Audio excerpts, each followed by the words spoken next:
plant you were trying to tell me to pull out of the ground and eat the other night? Or we call it Matt Rush. It's got a different name, but Bunnings call it Matt Rush. Okay.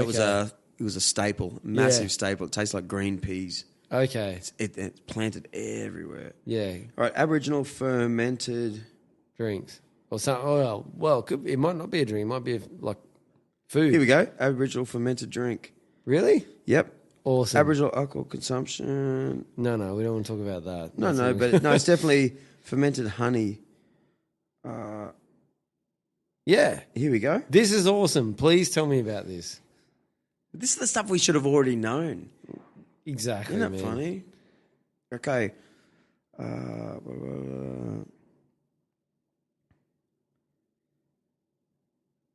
So we're going into mead. Yeah, keep talking. We're talking about a mead here now because it's fermented honey, which is pretty awesome. Okay, I've got to but get like through it. the Aboriginal or indigenous medicine side of things. Okay, so there's food sources that we've lost. You know, there's medicines we've lost. Like fermented beverages, man. Oh my God, we're like anything I grow. We're fermenting cabbage, fermenting like everyone does sauerkraut, like beetroot, fennel, carrots, all this stuff. Anything I can grow in my garden, we're fermenting it at home and having a go at it. Like just eating it. We put it on anything. Chuck it on salads. Like have sausages with fermented stuff. Yep. It's the way forward. It helps your gut.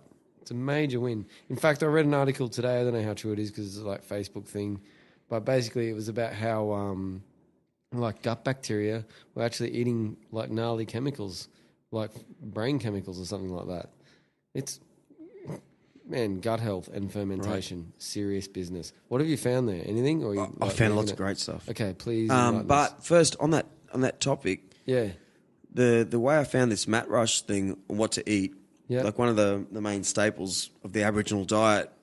The guy went on. He was actually from Canada. Mm-hmm. You know, he went. I came to Australia, northern New South Wales, and wanted to know what the Aboriginal people ate. So he was teaching us Aussies in this YouTube video. Which is crazy, right? It is, isn't it? But really? He put it in my mind that how healthy it is if you're living in this area of the world, how healthy it is for you to eat the food that is naturally grown around you. Yeah. Like instead of this introduced European stuff, it's thrashing everything. Yeah. So when me and the kids like eat some Matt Rush down at the Currumbin Rock Pools, I whether it's a placebo effect, I feel like I'm boosted. Like, I feel great. Yeah. It tastes like green peas. Hang on a second. Magic. I just read koala was like a prized food. Oh, yeah. Good luck with that these days. Yeah. There's not enough of them. Here we go. Forest. Fern roots. I'm going to save this whole thing. Oh, send it to me, man. Here we go. I'm going to start brewing with all this stuff. Yeah. Yeah. Why is there no cafe on the Gold Coast that is 100%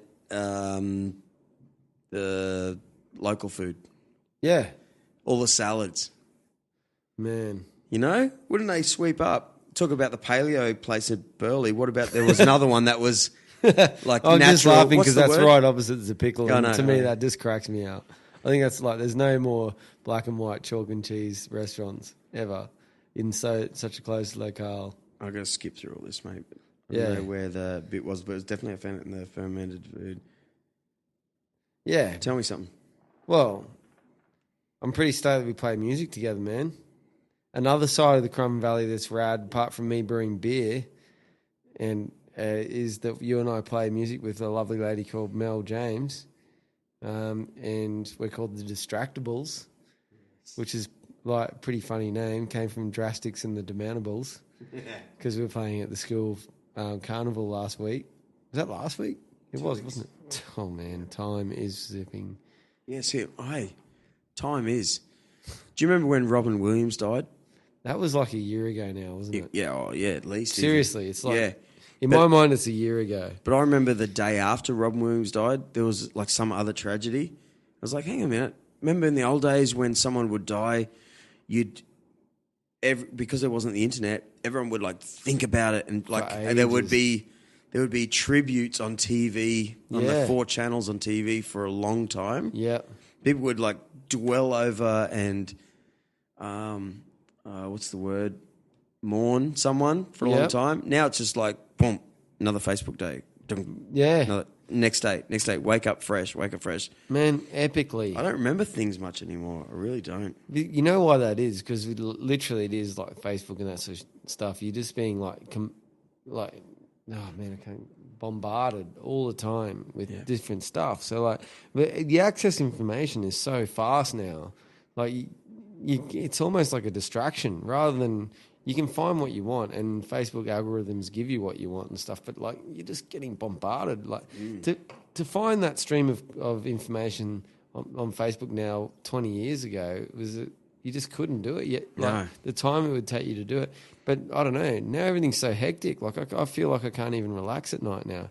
If I wake up at like 2:00 in the morning, which might happen, well, it happens more often than I'd like to admit. It's like. The first thing I'll do is pick up my phone and I'll look at the time. Yep. And then there'll be Instagram messages or Instagram things, or what do they call alerts? Yeah, but you're checking. Your mind's and actually Facebook wanting and that, to check. And then all of a sudden I'm like flicking through those, and then there's messages and everything. I'm getting messages and all sorts of updates the whole time, right beside my head in my bed. Not natural. Not cool. It's never been this way. And it never ends. And we're in that period now. It's hectic. Yeah, but it's never been that way. For millions and millions and millions of years, it's never been that way. Yeah. We're not made. Are we evolving as a result of this? I reckon. Or we probably are we going will. backwards? Our brain will have to. Now you think about it. Like 20 years ago, I'm holding an iPhone 6 in my hand, right? Which is a supercomputer. 20 years ago, this phone would have filled this room, at least. Yeah. Yeah. And now it's a phone. Now the next thing is, where does it go? It sends pictures to America in seconds. But what does it through become? the sky? Does it become sunglasses after this? Does it become an implant connected to our brain in our ear? Or where does it go after this? It's gone from a room full of computers to a phone. Yeah.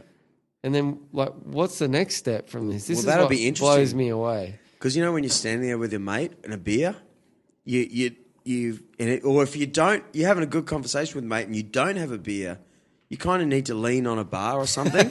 Or smoke or something. Yeah, when I used to sell stuff, we were always taught by a guy, if you're selling to a woman, don't stand kind of sideways, stand straight on, because to a woman that's trustworthy, like face to face and with an open face. But if a bloke, don't stand face to face, you're challenging him. Yeah. So stand sideways, lean on a bar or something.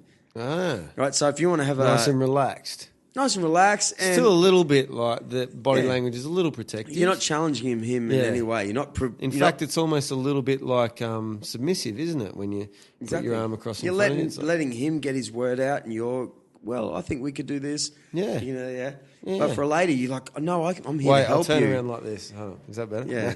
And I'm not trying to be sexist or weird, but this is what we're taught, right? Yeah. Okay. But when it comes to social situations with a dude, you also want to have something in your hand. Yeah, a beer.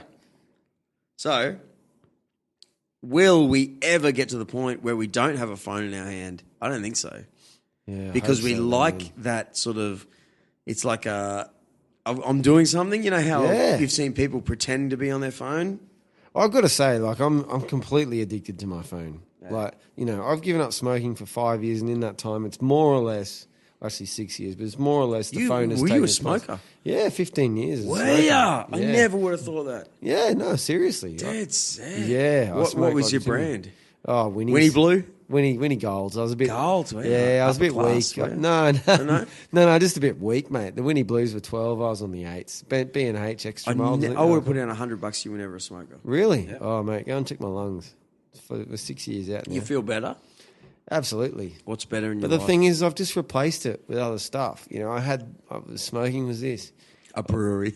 A phone and a beer. Yeah, definitely. But yeah, it's not cool, man. Nah. We all need that. But the other thing is we need it, because I think it was a fire. We used to stare into fires. Yeah, but that's cool. And you shoot the breeze, and it was never as hectic as it is with a phone. I mean, I see people who are glued to a computer all day. That's their sort of job. Their whole life is off the computer. And I wonder what happened if all of that went down. Like, what happens in your life? Like, think about like skills. Like, people who are tradesmen, they have a skill. So if everything went upside down, they'd still have this skill available. Musician, we can do that. But like, if all your skill is built around a computer, what happens when that goes down? Like, seriously, what happens? Yeah. You're nothing. Yeah, well, got nothing. You know what? What do you offer to the society? Yeah. Like, okay, it's not zombie apocalypse, but something like that. If there's a huge disaster scenario and suddenly you don't have power anymore, something like that. Like, what do you do? What's your skill set then? What have you got? But I know we're screwed. You don't care though, because you're making so much money out of IT or whatever now. It doesn't even matter. Well, but if the battery's gone, if the power's gone, what is IT? Yeah, it'll never happen, will it? You know what? I had to change my. I had to change the battery in my wife's car, and it's a Volvo, right? Yeah. So my spare battery was in the boot. The brand new battery was in the boot. Yeah. So what I do? I opened the hood, undid the battery. Yep. Took out the battery, and then I can't open the hood. I can't open the boot without a battery in. Oh my God. It's like so electronic. Yeah. So I had to put the crap battery back in just to open the boot to get the new battery out. I'm like, hey, really? Yeah. Can it just be a latch? Like, seriously, can it just be a latch? Like, it's a cable connected to a friggin' thing beside your feet. Like, and then I was listening to another podcast show the other day. A lever. And the dude, it was Bill Burr. Yeah. Right? Bill Burr was trying to, teach his lady, his wife, how to check the dipstick in the brand new car. Yeah. Brand new cars don't even have dipsticks anymore. What? It's all electronic to the motor. The motor gives you sensors that you need oil, but it's a sealed engine. What if okay, now look, I'm just going to put a hypothetical situation out there. The sensor fails. Or the battery even. Yeah. Well, the battery fails, you're not really going to start your car or anything like it. But let's just say that sensor fails, and then they must have a fail-safe sensor or something, because if that sensor goes and then the fuel for whatever, or the oil for whatever reason dumps out, your whole car's wrecked. Yeah. That's nuts. We're just relying on things. What about the new... Oh, I don't even want to say it. No, do it. Do you know the new Dreamliner and the other...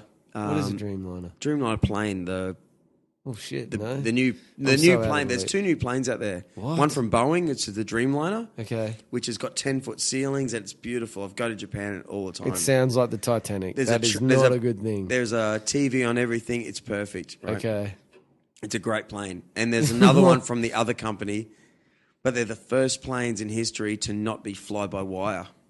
So they're not mechanical. They're 100% computer. Oh, so there's no driver. It's shit to know there's that. no driver. It's there's a pilot and he flies it, but historically, it's always been a cable or two that gets to the flaps. I get you. It's cables. So in an emergency situation... if like all the batteries and shit turn off for some, like one computer goes down, another computer goes down. It's like the Dreamliner becomes history. It's all gone. That totally sounds like the Titanic. Yeah, we've gone to the next level in planes too. Oh my God! You need a computer and those engines to charge the battery to even operate the flaps. Egad, that is not cool. Yeah. Wow, man. Okay, I'm just going to segue back to beer by saying beer. I thought you said egad. I did. Which is kind of... I could have said struth. Italian for beer. Yeah, I think egad. Okay, what about some beer names? Yeah. In Japanese, it's bieru. Yeah. Bieru. Pan. Pan means bread, doesn't it? Yeah. Panya. Well, bread and beer are kind of similar, a yeasty fermented product. Okay, where's your family from? Wheldon. That would be... Wheldon is from York. Well, it's actually from Whitby. Is it? Yeah, but okay. But my ancestry goes back to the convicts, mate. Is it really? Yeah, truly. Yeah. What's still a loaf of bread? Oh no, I think it's a little bit dirtier than that. Yeah, someone said never go back and check Stole the history because hops. everything's cool. Yeah, but if you had one rapist in the family, you'll wrecked. Always know.